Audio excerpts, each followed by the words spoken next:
That's how the old sawmills work. This was the first sawmill in Michigan.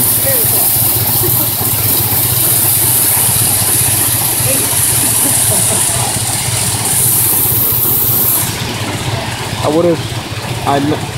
would have taken a video of the actual saw, but it took a long time, and I didn't know if you guys wanted to picture that. But water comes from over there down to here.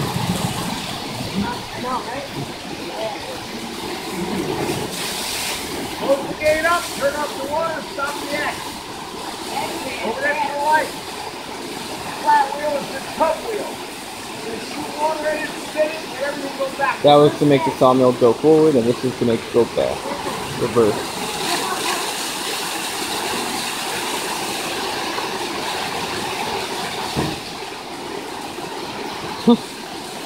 Nothing to it.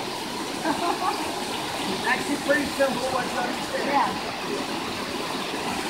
You guys have been a great audience. I enjoyed it. Thank you. Thank you.